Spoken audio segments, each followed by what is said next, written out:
Shalom Bapak Ibu yang dikasihi oleh Tuhan. Ini pertama kali kita berjumpa di tahun 2022 di acara Monday Service ya. Saya mau ajak kita malam ini satu renungan simple. Saya kasih judul khotbah sediakan ruangan untuk mujizat. Saya melihat begini bahwa ternyata mujizat itu seringkali terhalang atau tidak terjadi karena kita tidak menyediakan ruangan. Kita tidak menyediakan kesempatan untuk mujizat itu terjadi. Dan saya mau membagikan beberapa hal kepada saudara malam hari ini. Kita akan melihat bacaan utama kita. Markus pasal yang kedua. Markus pasal yang kedua. Ayat 1 sampai dengan ayat yang ketiga terlebih dahulu. Markus pasal 2 ayat 1 sampai ayat yang ketiga. Kemudian sesudah lewat beberapa hari, waktu Yesus datang lagi ke Kapernaum, tersiarlah kabar bahwa ia ada di rumah. Maka datanglah orang-orang berkerumun sehingga tidak ada lagi tempat. Perhatikan, ada kata-kata tidak ada lagi tempat, tidak ada lagi ruangan. Bahkan di muka pintu pun tidak, bahkan di luar rumah itu pun tidak. Sementara ia memberitakan firman kepada mereka. Ada orang-orang datang membawa kepadanya seorang lumpuh, digotong oleh 4 orang. Sampai sekian dulu. Saudara, gambaran yang diceritakan ke kita adalah tidak ada ruangan lagi. Tidak ada jalan, tidak ada tempat, semuanya sudah stuck, semuanya sudah mampet, semuanya sudah padat. Saudara, berapa banyak kali kita juga dihadapkan sebetulnya dengan situasi yang mirip dengan Markus pasal 2. Kita dihadapkan dengan sebuah pergumulan di mana kita melihat tidak ada jalan sama sekali, tidak ada space, tidak ada ruangan yang tersisa. Semuanya seperti tertutup. Tidak ada kesempatan untuk kita itu bisa masuk ketemu dengan Tuhan di sini. Dan sama seperti Markus pasal 2, banyak dari kita melihat kondisi seperti ini adalah kondisi yang kita sebut sudah impossible. Istilahnya dilihat dari sudut mana kelihatannya sudah buntu. Dilihat secara finance buntu, dilihat secara fakta buntu, dilihat secara peraturan buntu, mungkin segala jalan buntu. Perhatikan saudara, ada satu orang lumpuh memerlukan pertolongan. Ayat yang keempat, perhatikan, tetapi mereka tidak dapat membawanya. Dia butuh mujizat. Mungkin saudara hari ini juga ada yang seperti orang lumpuh ini, kita dalam kondisi yang sangat lumpuh, kita butuh mujizat. Tetapi tidak ada jalan terbuka. Mustahil. Perhatikan. Lalu mereka membuka atap yang di atasnya, sesudah mereka terbuka, mereka menurunkan tilam tempat orang lumpuh itu terbaring. Ketika Yesus melihat iman mereka, berkatalah ia kepada orang lumpuh itu, hai anakku, dosamu sudah diampuni. Dan orang lumpuh itu sembuh. Saudara, apa sih artinya? Mereka ini tidak menemukan jalan, sehingga mereka ini membongkar atap. Ini yang saya maksud, salah satu penghalang, salah satu kendala yang seringkali membuat kita tanpa disadari menutup mujizat adalah pola pikir yang membatasi Tuhan. Maksudnya gimana pola pikir yang membatasi Tuhan? Saya mau mengajak saudara di tahun 2022 untuk mulai berpikir out of the box. Apa sih artinya out of the box? Di luar kotak, di luar batasan. Artinya itu begini, saudara. Seringkali yang menjadi batasan karena kita membatasi Tuhan lewat pemikiran kita. Karena apa? Kebanyakan kita secara normal umumnya berpikir mau masuk ke rumah itu lewat pintu. Mau masuk ke rumah itu lewat pintu. Tetapi di dalam hukumnya Tuhan, kalau tidak ada pintu, Tuhan bisa buka lewat jendela. Kalau tidak ada jendela, Tuhan bisa bahkan bongkar atap. Bahkan saya katakan yang terburuk sekalipun. Kalau tidak ada pintu, kalau tidak ada jendela, kalau tidak ada atap, yang artinya semua tidak bisa diakses, semua nggak bisa dilubangin, mungkin dari beton semuanya, nggak bisa dibuka.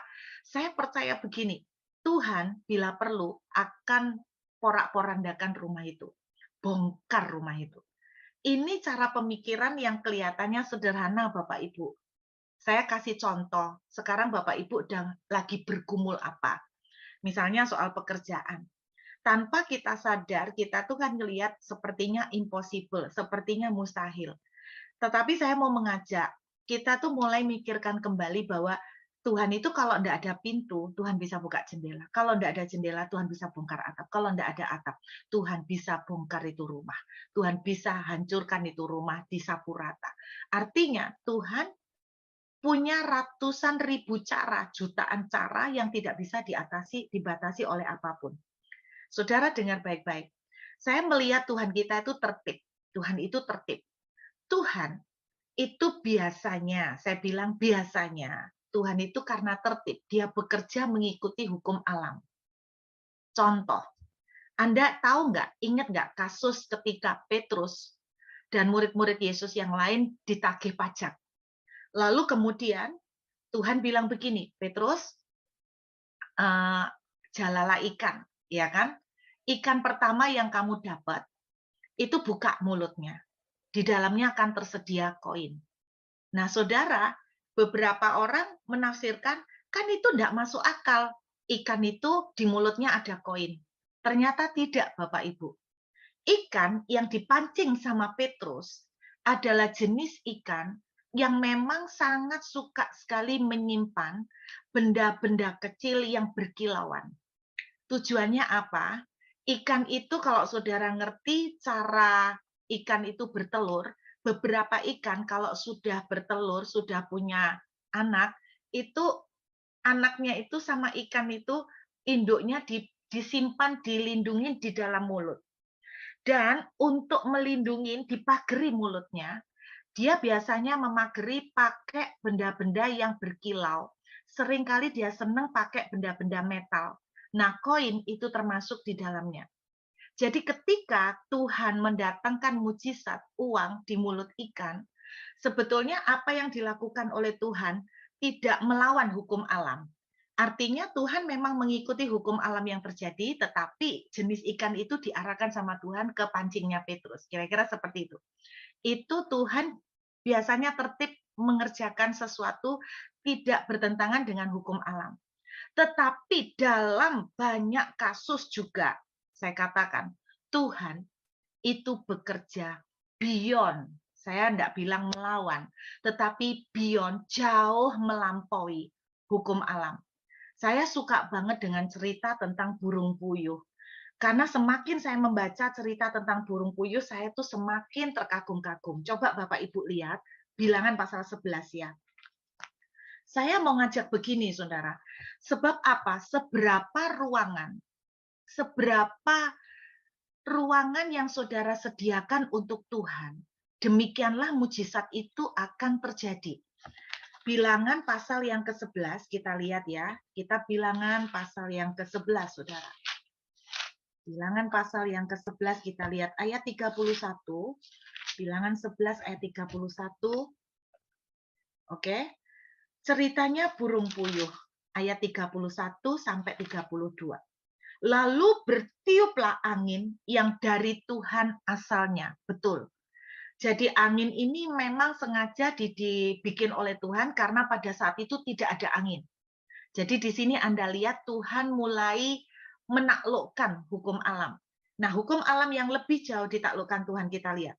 Dibawanya lah burung-burung puyuh dari sebelah laut.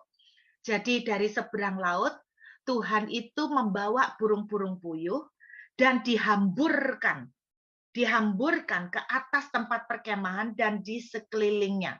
Saudara, kata menghamburkan dalam bahasa aslinya pakai kata dilemparkan Tuhan dengan paksa. Dilemparkan oleh Tuhan dengan paksa. Perhatikan, kalau ini jelas, dari sini kita bisa melihat Tuhan memaksa. Tuhan memaksa angin. Tuhan memaksa burung puyuh. Tuhan memaksa hukum alam. Oke? Terus kemudian kira-kira sehari perjalanan jauhnya ke segala penjuru. Bayangkan dihamburkannya itu ke segala penjuru dan kira-kira 2 hasta tingginya dari atas muka bumi. Lalu sepanjang hari dan sepanjang malam itu dan sepanjang hari esoknya, wow. Bangkitlah bangsa itu mengumpulkan burung-burung puyuh, setiap orang sedikit-dikitnya mengumpulkan 10 homer, kemudian mereka menyebarkannya lebar-lebar sekeliling tempat perkemahan. Saya ketawa-ketawa sendiri ketika belajar tentang burung puyuh. Tahukah saudara di dalam dunia biologi, dalam dunia tentang spesies burung ini, burung puyuh itu dikenal sebagai burung dengan kata no flying rule. Nah, mereka disebutkan no flying rule bird. Jadi burung-burung yang punya peraturan nggak terbang. Kenapa? Burung puyuh itu burung yang paling males terbang. Mereka bisa terbang nggak, Bu? Bisa, tapi hanya sejauh 91 meter. 91 meter. Saudara pikirkan aja mereka hanya terbang sejauh itu. Burung-burung puyuh itu. Nah, saudara, 91 cm kok 91 meter. 91 cm, berarti nggak sampai 1 meter loh Bapak Ibu kalau beli pita, beli kain 1 meter, Anda bayangin 1 meter. Burung puyuh itu bisa terbang sejauh 91 cm. Kenapa? Sayapnya lemah dan tidak bisa dipakai untuk long flight. Jadi burung puyuh tidak bisa terbang jarak jauh. Nah, Anda lihat jelas di sini, ketika burung puyuh itu menyeberang laut, yang saya percaya lebih dari 91 cm, tidak mungkin burung puyuh itu pakai kekuatannya untuk terbang. Jadi burung puyuh memang tidak bisa terbang lebih dari 91 cm dengan kekuatan, dengan kecepatan sekitar 64. Jadi kalau mobil, ya Anda ngerti ya, 64 km per jam. Itu kecepatan burung puyuh terbang, tapi hanya sejauh 91 cm. Dan hanya sejauh ketinggian terbangnya hanya sejauh paling sekitar 90 cm juga. Jadi 1 meter ke atas juga tidak sampai. Jadi Anda bayangkan sangat impossible, tidak mungkin burung ini satu menyeberang laut. Kedua, sekian jauh. Ketiga, sekian lama, long duration. Itu sudah impossible. Hukum alamnya itu sudah tidak cocok. Anda lihat dengan jelas di sini, disinilah Tuhan bekerja jauh melampaui hukum alam. Dengarkan saudara, ini kelihatannya simple.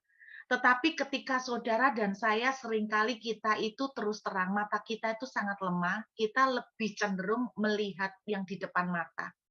Sehingga apa? Kita bilang nggak bisa, karena yang di depan mata jelas nggak bisa.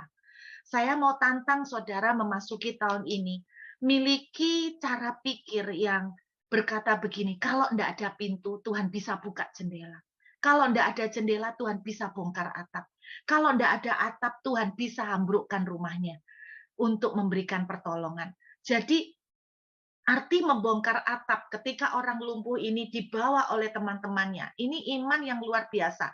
Ini cara pikir teman-temannya. Teman-temannya melihat tidak ada jalan. Teman-temannya melihat tidak ada pintu. Pintu ketutup orang-orang banyak. Bahkan jendela pun ada orang-orang duduk di jendela sehingga tidak ada lubang sama sekali. Tidak pernah ada yang terpikir bahwa mereka naik ke atap lalu melobangi atap.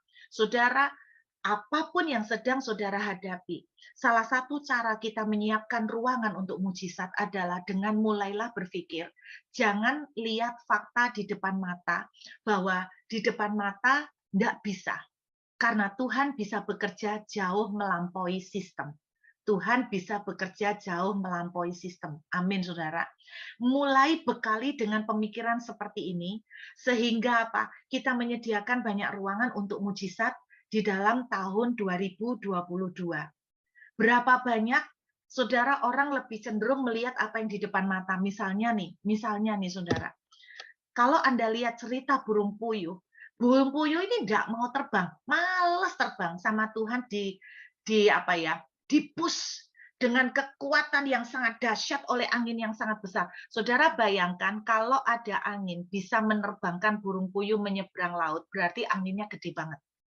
Dan memang burung puyuh tuh malas terbang, makanya dia cuma mengandalkan angin. Kalau burung puyuh tuh sampai bisa menyeberang laut, berarti anginnya sedemikian besarnya berapa Bapak Ibu? Dan berapakah kecepatan angin itu?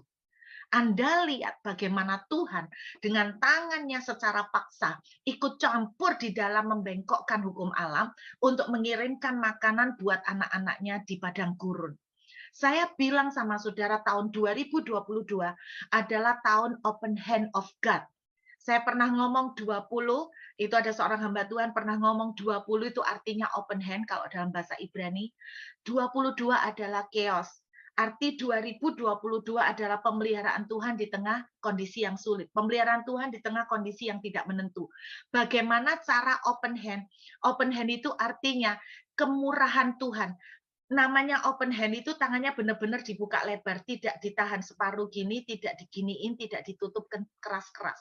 Open hand ini benar-benar terbuka secara lebar. Artinya bicara apa? Open hand bicara tentang generosity of God. Artinya Tuhan akan memberi dengan sangat murah hati, berlimpah-limpah, unlimited. Bekali dengan pikiran ini di awal tahun 2022. Kalau saudara tahun 2022 bulan Januari aja sudah berpikir pesimis, saudara tidak akan melihat keajaiban.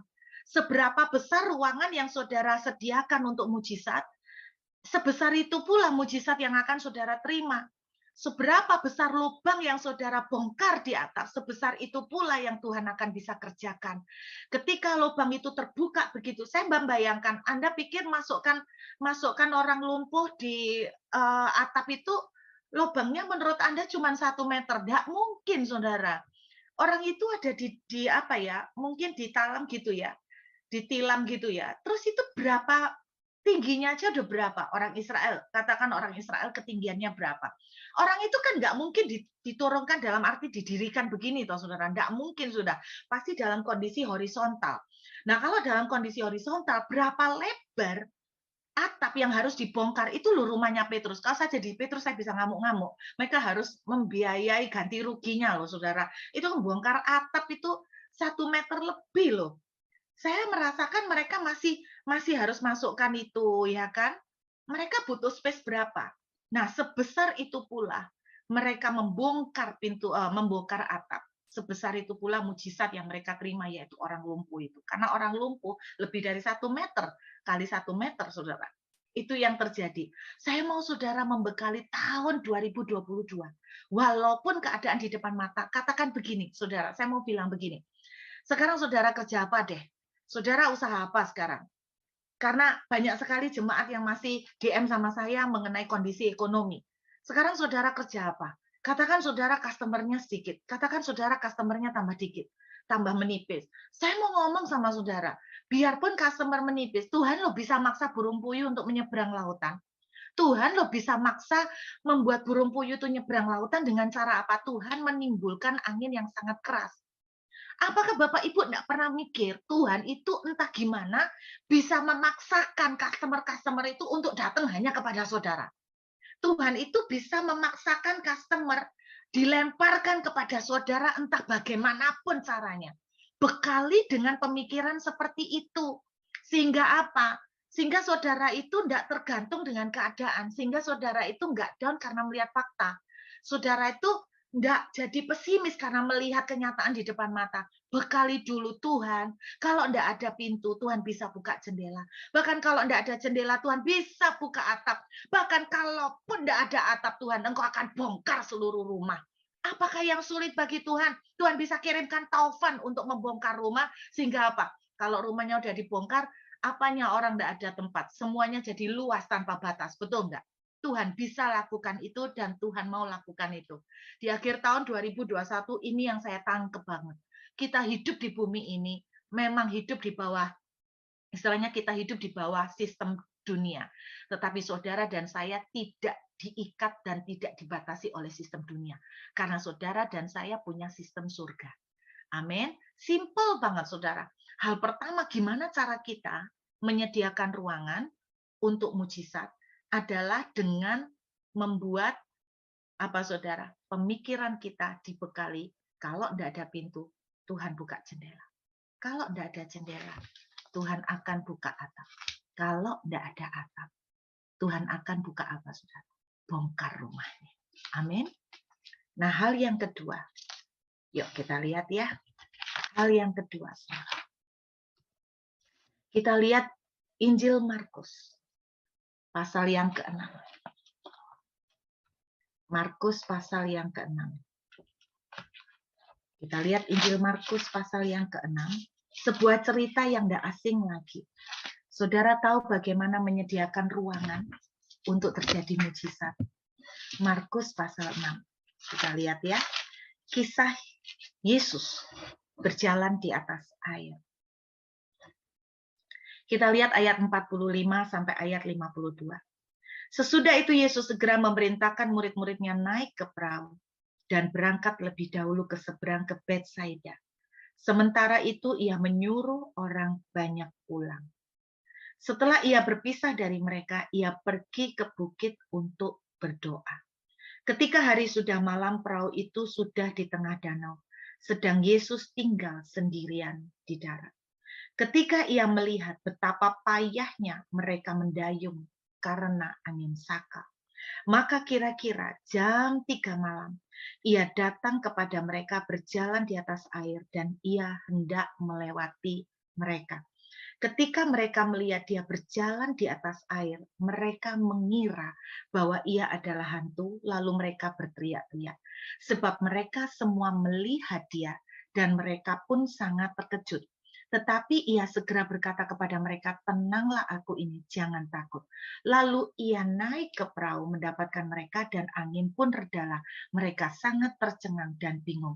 Sebab sesudah peristiwa roti itu mereka juga belum mengerti dan hati mereka tetap degil. Saudara, background dari Markus pasal 6 ayat 45 dan seterusnya ini adalah Yesus baru saja memberi makan 5.000 orang. Perhatikan, Yesus baru saja memberi makan 5.000 orang. Kalau di dalam Injil Matius, saudara, di situ di dalam kurung di bawah judul, Anda bisa lihat di dalam kitab Injil Matius dan Yohanes ada juga versi cerita yang sama, tetapi diceritakan oleh orang yang berbeda. Injil Markus tidak menuliskan sebuah cerita yang dituliskan di dalam Injil Matius, yaitu Petrus berjalan di atas air. Oke ya. Dan Injil Markus, menurut Injil Markus, penulis Markus beranggapan bahwa itu tidak penting. Yang penting adalah Yesusnya yang jalan di atas air. Mungkin menurut penginjil Matius, itu penting untuk dicantumkan bagaimana Petrus berjalan di atas air. Nah, kita tidak akan berdebat ke sana. Tetapi intinya, saya mau tunjukkan pada Bapak Ibu gini. Anda dengerin baik-baik, saya mau kita membekali tahun 2022 ini. Dengan pandangan percaya, seperti saya bilang begini, tahun 2022 ini kan saya bilang kita akan masuk ke padang gurun besar, Kadesh Barnea, yang semakin dekat sama tanah Kanaan. Betul ya, saudara? Saya kan bilang, Kadesh Barnea atau padang gurun besar itu adalah padang gurun yang lebih besar challenge-nya. Betul ya? Tantangannya lebih gede daripada padang gurun sebelumnya, yaitu padang gurun Zin. Padang gurun Sin, padang gurun di Kadesh Barnea, padang gurun besar. Ini ada dua, padang gurun Zin sama padang gurun Paran. Ini dalam tanda kutip lebih dangerous, lebih ruwet, lebih challenging. Tetapi saya pernah cerita sama saudara, jaraknya dengan tanah Kanaan cuma 11 hari. Ingat ya, kecenderungan saudara dan saya adalah selalu berpikir begini, ketika saudara menghadapi sebuah tantangan, ketika saudara dan saya menghadapi sebuah kesulitan, keinginan kita, tendensi kecenderungan kita, normalnya adalah menengking supaya itu segera minggat. Oke, betul kan? Kita itu menengking supaya itu segera minggat. Kita itu mengusir supaya itu segera disingkirkan. Saudara, mari kita lihat. Pada waktu kisah Yesus memberi makan 5.000 orang. Oke. Roti yang tersedia cuma 5 roti dan 2 ekor ikan. Murid-murid Yesus berkata begini, suruhlah mereka pulang. Betul, saudara? Suruhlah mereka pulang. Benar ya? Itu respon yang kita lakukan. Ketika kita menghadapi ada 5.000 mulut yang butuh dikasih makan, dan kita tidak punya modal cuman roti 5 biji roti, kita berkata, suruhlah mereka pulang. Kita kecenderungannya ingin menengking 5.000 orang untuk minggat, supaya kita segera menang. Tetapi tahukah Anda, kalau 5.000 orang ini disuruh pulang, mereka tidak akan pernah mendapatkan 12 bakul kelebihan untuk dibawa pulang. Anda ngerti? Tadinya 5 roti itu pun bukan mereka yang punya, betul nggak? 5 roti itu siapa yang punya? Anak kecil. Jadi intinya mereka tuh nggak punya modal, gitu loh. Nah, kalau mereka mengusir 5.000 orang, maka mereka tidak akan pernah mengantongi 12 bakul. Anda ngerti? Keadaan mereka justru setelah kejadian 5.000 orang diberi makan, yang tadinya mereka tidak punya modal, mereka akhirnya punya modal 12 bakul. Betul nggak? Dan itu tidak tahu bakulnya seberapa ya Bapak Ibu. Tapi intinya setiap orang yang tadinya tidak punya modal, gara-gara kasus 5.000 orang, mereka dapat modal, kan gitu toh. Saya mau ngomong sama Bapak Ibu, dengarkan baik-baik. Di mana ada kejadian badai, di mana ada kejadian masalah besar, Anda harus sadar, jangan buru-buru tengking. Sebab apa? Karena kejadian kesulitan yang terjadi yang besar itu baik badai maupun 12 bakul 5.000 orang itu pada ujungnya akan memberkati murid-murid Yesus dengan berkat yang lebih daripada sebelumnya. Kalau hari ini Anda sedang mengalami struggle, jangan datang buru-buru ke Tuhan minta itu diangkat dan ditarik masalahnya. Kalau mereka buru-buru ngusir 5.000, mereka tidak akan pernah mendapatkan 12 bakul sisanya. Bisa nangkep ya Bapak Ibu? Mereka bukan saja makan kenyang, tetapi masih membawa sisa per orang 1 bakul, 1 bakul, 1 bakul. Banyak sekali bekalnya. Nah, Anda lihat. Di situ loh yang terjadi. Kalau mereka ngusir 5.000 orang, maka mereka akan kehilangan blessing. Di kejadian Markus, di Injil Markus pasal 6, ayat 45, mengenai badai, dengarkan. Kecenderungan kita adalah kepengen mengusir badai. Tetapi kalau tidak ada badai, Petrus tidak pernah ngalamin kesempatan jalan di atas air. Kalau tidak ada badai, murid-murid Yesus tidak akan pernah melihat bahwa Yesus itu Tuhan yang sungguh-sungguh dahsyat. Dengarkan, hari ini saudara kalau mengalami padang gurun besar Kadesh Barnea, dengarkan supaya engkau kuat. Jangan batasi Tuhan dengan pemikiranmu bahwa Tuhan itu cuma bisa satu jalan. Kalau jalan semua tertutup, Tuhan bisa bengkokkan sistem dunia. Dan bekali tahun 2022 ini dengan pemikiran. Kalau Anda sekarang masih melihat struggle di pekerjaan, percayalah, ada 12 bakul yang lagi disiapin buat saudara yang tadinya enggak punya modal, jadi punya modal. Bapak Ibu jangan ngomong bahwa saudara yang tadinya enggak punya rumah, nanti bisa dapat rumah gara-gara Anda melewati struggle ini. Anda enggak bisa batasin loh. Anda bilang begini, mana mungkin Bu punya rumah, mau ngasih makan 5.000 orang aja enggak bisa. Wong ini aja cuma 5 roti, mau ngasih 5.000 boro-boro, mau bawa pulang bungkus. Loh kenyataannya, di kisah itu orang-orang bungkus kok. Betul, saudara? Murid-murid Yesus bungkus kan? Loh tadinya cuma 5 roti, itu punyanya anak kecil, pulang-pulang bisa bungkus. Saudara kan suka bungkus. Ayo saudara, dengarkan baik-baik. Kalau sekarang Anda di Kades Barnea, Anda di padang gurun, dengarkan. Anda siap-siaplah mau dibungkusi Tuhan. Amin. Jangan buru-buru disuruh pulang. Anda bekali dengan pemikiran, kalau tidak ada pintu, Tuhan buka jendela. Kalau tidak ada jendela, Tuhan buka atap. Kalau tidak ada atap, Tuhan bongkar itu rumah. Dan bekali pikiran kedua, asik, sebentar lagi aku bungkus. Amin. Bungkus apa Purut? Aku tidak tahu. Mungkin bungkus rumah. Loh, Anda tidak ngerti. Anda mungkin bungkus rumah. Loh, jangan bilang. Banyak orang itu diberkati Tuhan luar biasa justru di masa krisis yang sangat tidak masuk akal kok. Nggak ada yang mustahil, Tuhan bisa balikkan sistem untuk anak-anaknya. Dengarkan, Tuhan akan paksa ditiupkan angin. Angin itu ditiupkan sama Tuhan. Dibikin Tuhan kekuatan luar biasa sampai. Nah, burung puyuh kan soal makanan. Burung puyuh kan soal berkat. Saudara kan nggak butuh burung puyuh. Tapi dengarkan, mungkin saudara suka apa?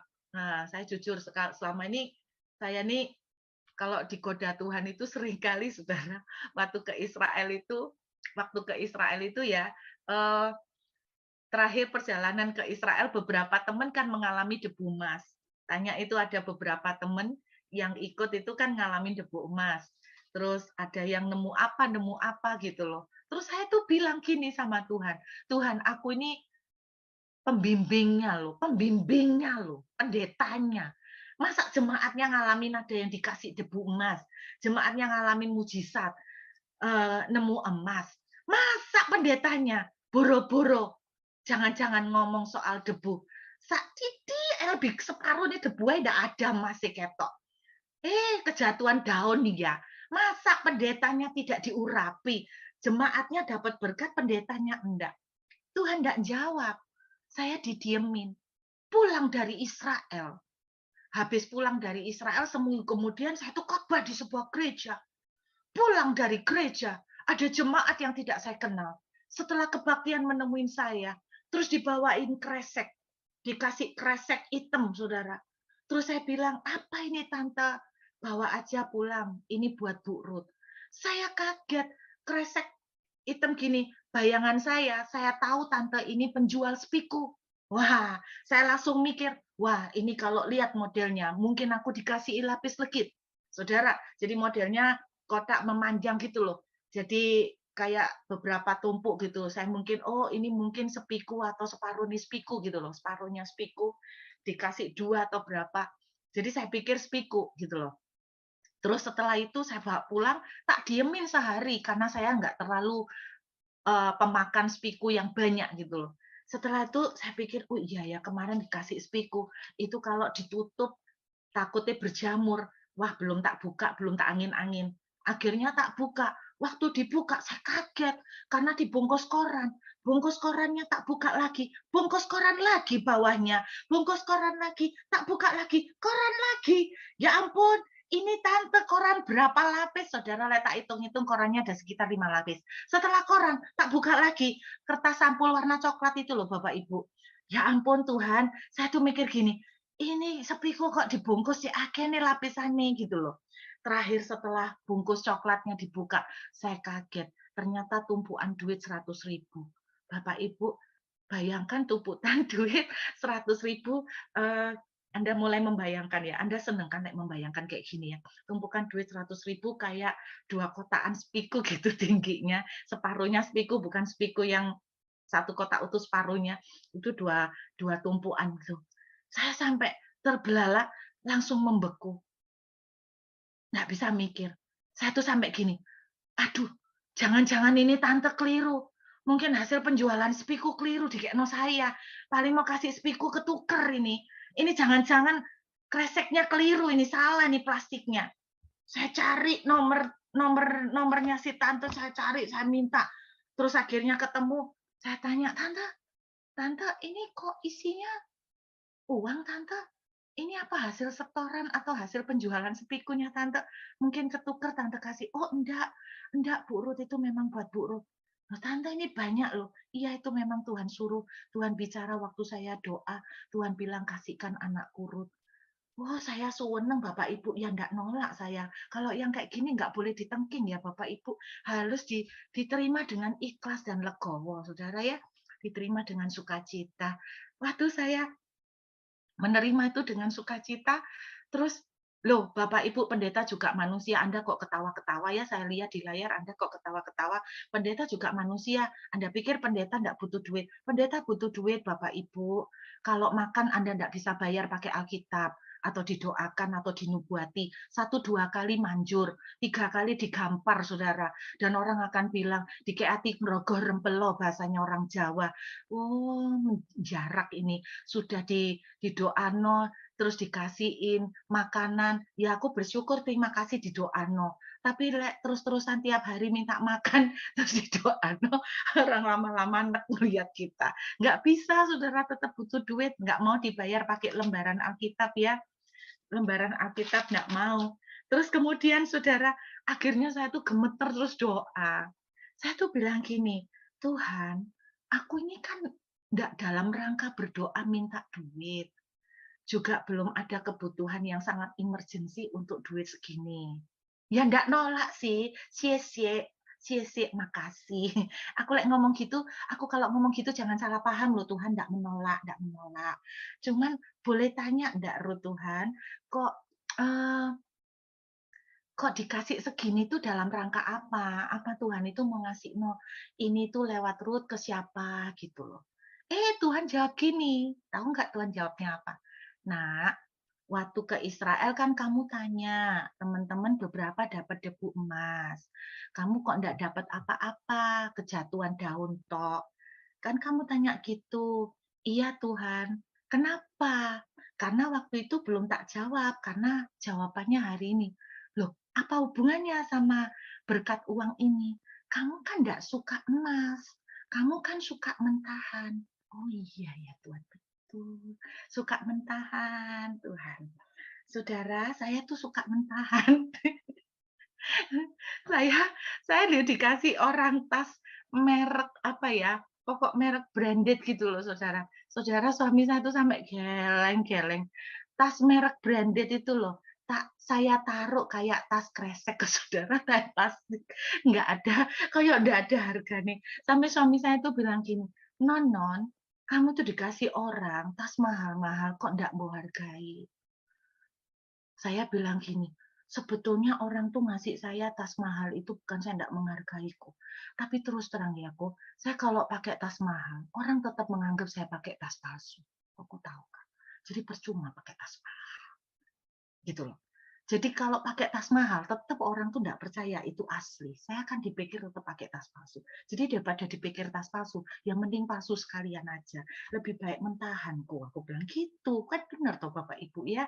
Nah, rupanya Tuhan itu, istilahnya tahu saya tuh senang mentahan gitu loh, Saudara. Jadi dengarkan baik-baik ya, kadang-kadang kita tuh jangan mengusir istilahnya tuh gini loh, Tuhan itu seringkali memberikan rezeki, memberikan berkat itu, apa ya, blessing in disguise orang Inggris tuh bilang. Berkat itu di tempat tersamar. Berkat itu Anda tidak akan pernah tahu bahwa berkat itu terbungkus kertas koran. Betul Bapak Ibu, berkat itu terbungkus kertas koran. Jangan mengusir badai. Hari ini Anda tuh melihat struggle yang berat. Dengarkan. Miliki pola pikir, asik sebentar lagi aku akan bungkus. Asik sebentar lagi aku akan membawa sesuatu yang luar biasa besar. Amin. Orang yang ada di padang gurun besar, makin besar tantangannya, makin dekat dengan hadiah. Dan ketiga, Saudara, kita lihat ayat yang ke-51. Ini yang penting. Bagaimana kita menyediakan ruangan untuk mujizat Tuhan terjadi. Markus 6 ayat 51. Lalu ia naik ke perahu, mendapatkan mereka. Dan angin pun redalah. Dan mereka sangat tercengang dan bingung. Saudara, ayat 51 ini saya mau fokus. Lalu Yesus naik ke perahu, angin pun redalah. Anda lihat, Anda lihat. Biasanya dalam cerita yang lain, ketika ada badai, Yesus bilang begini, angin tenanglah. Betul? Ada waktu Yesus itu mendeklar. Oke ya. Ada waktu Yesus itu mendeklar. Gunung tercampaklah, berpindahlah. Tapi saya mau mengingatkan saudara sebuah kunci yang besar sekali, yang jauh lebih besar daripada declare. Ada kalanya kita harus mendeklar gunung berpindahlah. Ada kalanya kita mendeklar kanker minggat. Ada kalanya kita itu mendeklar berkat datang. Seperti Yesus mendeklar badai berhenti. Tetapi tadi malam ketika saya semakin merenungkan ayat 51, saya tuh terkejut dengan satu kebenaran ini. Kamu lihat, Yesus masuk ke perahu, angin berhenti. Anda tahu artinya? Ketika ada the presence of God, badai berhenti. The presence of God stop the storm. Kita bisa mengusir badai, bisa menghentikan badai melalui declare. Tetapi dengar, waktu kita ada bersama the presence of God, ini jauh lebih powerful daripada declare. Bahwa dengan otomatis badai itu takluk kepada Yesus. Waktu Yesus climb in the boat, masuk ke dalam perahu, the presence of God menghentikan badai. Saudara, saya masih ingat salah satu dari teman saya pernah hadir di acara worship yang kita buat. Dan saya masih ingat setiap Senin kita tuh worship sama dengan VOW. Setiap Senin kita tuh kumpul worship bareng. Cuman worship. Dan dia waktu itu dalam posisi hamil sekitar 5 bulan. Dan saya tidak tahu sama sekali bahwa anak yang ada, janin yang ada di dalam kandungannya terkena hidrosefalus. Kepala bayinya membesar di dalam rahim itu. Nah, dokter mengatakan bahwa nggak mungkin disesar dulu, ya. Tunggu waktu, nanti ketika sudah matang waktunya lahir, anak ini harus menjalani lagi operasi untuk hidrosefalusnya. Dan dokter juga mengatakan bahwa ada kemungkinan besar itu cacat. Jadi yang dikasih oleh dokter cuma obat sementara aja untuk menguatkan kandungan dan beberapa obat yang lain. Hari Senin itu dia menangis di tengah penyembahan. Saya tidak tahu apa yang dia tangisin, dia tidak pernah cerita. Hari Selasa, dia kembali cek ke dokter kandungan dan dokter kaget dan tanya, kamu minum apa? Karena ternyata bayi di dalam rahimnya tiba-tiba kepalanya mengempis menjadi normal dan tanda-tanda hidrosefalus hanya dalam 1 hari itu menghilang. Anaknya sekarang udah gede, ya paling sekitar 7-8 tahun lah, udah gede sekarang. Saudara dan sehat, tidak cacat, normal. Waktu kita di dalam hadirat Tuhan, maka secara otomatis ada ruangan tersedia untuk mujizat itu terjadi. Tuhan tidak pernah meninggalkan kita. Kitalah yang sering keluar dari hadirat Tuhan. Saya mengundang saudara, sediakan ruangan untuk mujizat terjadi dengan makin seringlah masuk ke hadirat Tuhan. Makin seringlah tinggal dalam hadirat Tuhan. Elia di tepi sungai Kerit. Kerit artinya dipisahkan dengan Tuhan. Di situ dia mengalami banyak keajaiban Tuhan.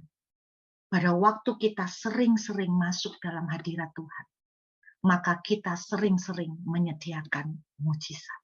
Ruangan untuk Tuhan bergerak. Bukan Tuhan tidak mau membuat mujizat. Saudara dan saya tidak pernah kasih ruangan untuk dia bikin mujizat. Salah satu cara menyediakan ruangan untuk Tuhan bergerak dengan mujizatnya adalah seringlah masuk in the presence of God.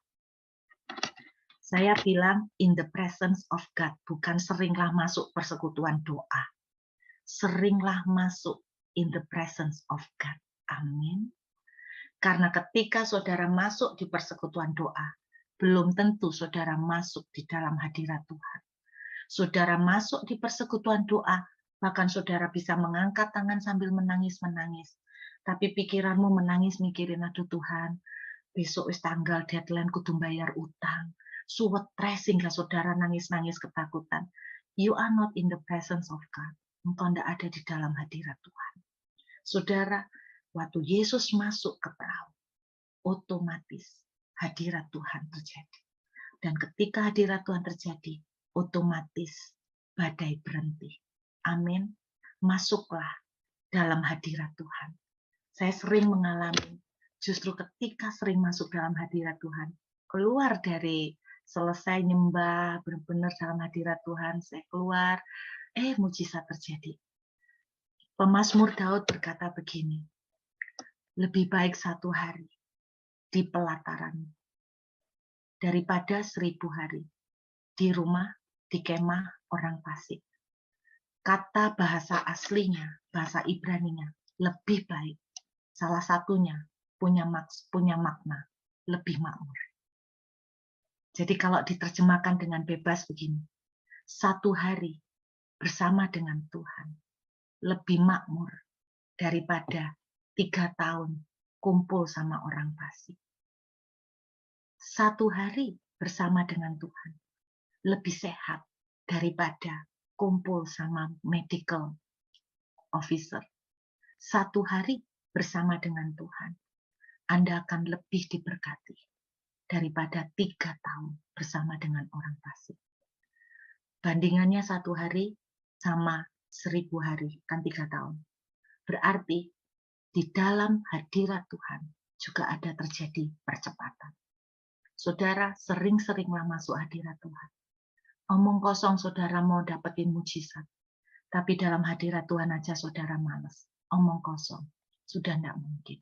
Sediakan ruangan sebesar-besarnya untuk Tuhan bisa bergerak. Yang pertama, mulailah bekali tahun ini dengan berpikir bahwa kalau Tuhan tidak ada pintu yang terbuka, Tuhan bisa buka jendela. Tidak ada jendela, Tuhan bongkar atap. Tidak ada atap, rumahnya digotong sama Tuhan. Dipaksa untuk diangkat. Amin. Miliki dengan pemikiran, bekali tahun ini dengan pemikiran bahwa percayalah ketika storm terjadi, ada kemuliaan yang lebih besar yang Tuhan mau kasih. Anda akan bungkus sesuatu. Ingat, Anda akan membungkus sesuatu. Jangan buru-buru ngusir 5.000 orang. Tetapi hadapi dan nikmati.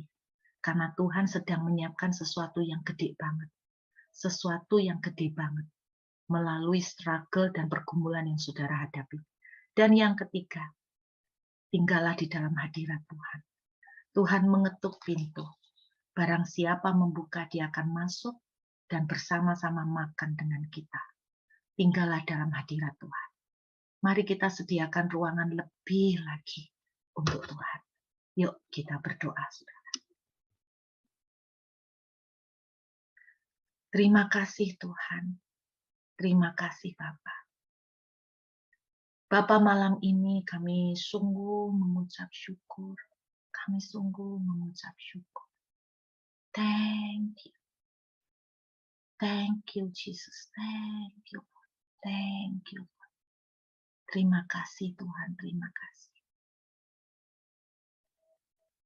Thank you. Thank you Jesus. Malam ini aku berdoa membawa anak-anak-Mu semua. Tuhan membawa anak-anak-Mu semua. Malam hari ini ke hadapan. Hamba tidak tahu apa yang mereka pergumulkan, tapi hamba berdoa bahwa mereka sungguh akan melihat Kanaan di tahun 2022 ini. Thank you, Jesus. Saya melihat vision untuk satu orang yang namanya Wibowo. Saya nggak tahu apa ada yang namanya Wibowo. Saya melihat seperti sebuah loket. Terus saya melihat yang namanya Wibowo ini berdiri di depan loket seperti mau beli tiket. Terus saya melihat Anda dikasih tiket beberapa. Dan di dalam tiket ini ada beberapa fasilitas yang include di dalamnya. Saya melihat Anda cuma mau beli tiket satu, tapi Anda dikasih 3 tiket. Saya nggak tahu 3 akses apa yang Tuhan akan granted buat Anda. Saya cuma melihat 3 akses. Tiket berbicara tentang pass ya, istilahnya akses untuk Anda bisa menuju ke satu tempat. Dan saya melihat Tuhan memberikan 3 jalan, bukan satu. Anda butuh satu, tapi yang Tuhan buka mau 3. Saya nggak tahu berupa apa, Anda boleh uji, tapi tangkap lebih dahulu. Tangkap lebih dahulu. Terima kasih Tuhan. Tuhan bicara buat kamu, Nita. Tuhan akan kirimkan angin dengan kecepatan yang kekuatan yang dahsyat untuk kirimkan burung puyuh ke kamu. Itu akan terjadi tahun ini. Saldomu akan berubah. Grafikmu akan berubah. Tuhan akan paksakan angin. Kamu akan melihat yang namanya generosity hand of God. Kemurahan tangan Tuhan terjadi buat kamu. Kemurahan tangan Tuhan terjadi buat kamu. Dan aku melihat burung puyuh itu memenuhi tempat kamu, sampai memang burung puyuh itu banyak sekali. Sampai bahkan dikatakan, sampai nutupin tanahnya. Tanahnya tidak kelihatan. Karena semuanya akan kelihatan burung puyuh. Nit, kamu tangkap ini. Ini Tuhan akan kerjakan 2 tahun ini ke kamu. Sungguh. Nasib kamu akan dirubah. Apa yang pernah kamu terima sebagai kejayaan dulu, akan kamu terima lebih baik lagi. Akan kamu terima lebih baik lagi. Sampai tanah itu penuh ditutupi oleh burung puyuh, tidak kelihatan tanahnya. Itu yang Tuhan akan percayakan buat kamu. Terimalah. Terimalah. Terimalah. Ada yang namanya Ibu Ani. Yang saya tangkap bukan Ci Ani ya. Ini Ibu Ani, saya nggak tahu siapa ini. Tapi saya melihat tangan Tuhan ditaruh di atas kepalamu, mengalirkan kekuatan di tubuhmu, mengalirkan kesembuhan di badanmu, mengalirkan kesehatan yang baru di tubuhmu, yang mulai melemah. Saya nggak tahu, saya melihat seperti kekuatan yang baru yang diturunkan Tuhan ke atas engkau. Terima dengan percaya. Terima dengan percaya. Terima dengan percaya. Thank you, Jesus. Thank you, Jesus. Terima kasih, Tuhan. Tuhan bilang sama Edward, seperti Ishak, ditaburin, dikasih benih di tangannya. Ini waktunya kamu mulai melangkah.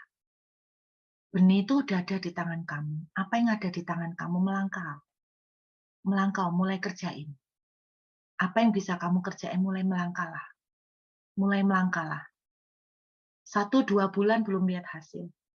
Tetapi seperti Ishak, nabur terus, melangkah terus, melangkah terus. Apa sih yang bisa mbok kerjaan terus. Tiba-tiba hasilnya tuh berbondong-bondong, bertubi-tubi bersamaan. Terjadi buat engkau. Bertubi-tubi terjadi buat engkau. Thank you, Jesus. Thank you, Jesus. Saya melihat juga yang namanya Yunika. Saya nggak tahu. Ada enggak yang namanya Yunika? Masuk dalam hadirat Tuhan. Masuk dalam hadirat Tuhan. Jangan kekristenan dan hubunganmu dengan Tuhan jangan cuma sebagai sebuah rutinitas. Tapi masuk sungguh dalam hadirat Tuhan. Dan saya melihat tiba-tiba, saya nggak tahu kamu lagi bergumul apa, tiba-tiba saya melihat langit itu tiba-tiba ada lubangnya. Di atas kamu tuh tiba-tiba ada lubangnya. Terus tiba-tiba blessing itu diturunkan. Pertolongan supranatural tuh tiba-tiba kamu loh nggak lihat jalan, kamu nggak lihat ada lubang, tiba-tiba dari surga tuh turun lubang untuk kamu. Kayak Mr. Bean itu ya, tiba-tiba dijatuhkan seperti itu. Itu yang akan kamu alami. Itu yang kamu akan alami. Thank you Jesus, thank you. Terima kasih Tuhan. Terima kasih. Saya nggak tahu apa yang ada yang namanya James. Tapi saya melihat bahwa ada sebuah pekerjaan baru di mana Tuhan akan percayakan kepadamu. Pekerjaan ini mungkin kamu bukan expert, bukan orang yang yang berpengalaman di bidang itu. Tetapi ini tiba-tiba akan muncul di depanmu, dipercayakan kepadamu, tetapi Tuhan akan menolong, memampukan kau. Sehingga engkau akan berhasil di pekerjaan ini, bahkan dalam 3 tahun, engkau betul-betul akan mengalami perlipat gandaan secara cepat. Bahkan Yesaya 60 ayat 5, itu akan terjadi buat engkau. Terima. Belajarlah untuk melangkah walaupun kamu tidak suka, walaupun kamu tuh tidak punya pengalaman di situ, tapi Tuhan akan memberkati engkau secara luar biasa. Terima kasih Tuhan, terima kasih Bapak. Kami sungguh mengucap syukur. Terima kasih Tuhan, terima kasih. Tuhan ingatkan untuk Amanda. Beberapa waktu terakhir ini kamu gampang banget down. Kamu bisa tertawa di depan orang, kamu bisa kelihatan strong, tapi sebetulnya kamu banyak down. Banyak hal yang tidak sepakat dengan suami, Amanda. Tetapi Tuhan itu bilang begini, apa yang menjadi bagian yang kamu bisa lakukan dalam takut akan Tuhan, lakukan saja. Mungkin kamu tidak sepaham soal perpuluhan dengan suami, tetapi lakukan apa yang berkat yang Tuhan percayakan kepadamu, kau lakukan dengan setia. Amanda, Tuhan melihat iman Hana. Tuhan melihat imanmu. Ketika Tuhan melihat Hana takut akan Tuhan, Tuhan yang menjagai Elkana juga. Tuhan yang menjagai keluarga mereka. Tuhan yang menjagai. Dan Tuhan katakan, takutlah akan Tuhan, nurut aja sama Tuhan. Walaupun kamu tidak suka. Nurut aja sama Tuhan, caranya Tuhan, walaupun kamu jengkel. Kalau Tuhan bilang, mengampuni, ampuni. Kalau Tuhan bilang merendahkan diri, rendahkan diri. Kalau Tuhan bilang terima, nak, terima. Kalau Tuhan bilang layani dengan kasih, layani dengan kasih. Walaupun kamu tidak suka sama itu orang. Nurut sama Tuhan. Karena Tuhan itu berkata, Tuhan melihat Hana. Tuhan melihat kamu. Seperti melihat Hana. Lihat, ketika Tuhan melihat Hana, banyak protection dan banyak blessing datang. Karena Hana dan karena kamu, Amanda. Terima kasih Bapak. Kami mengucap syukur.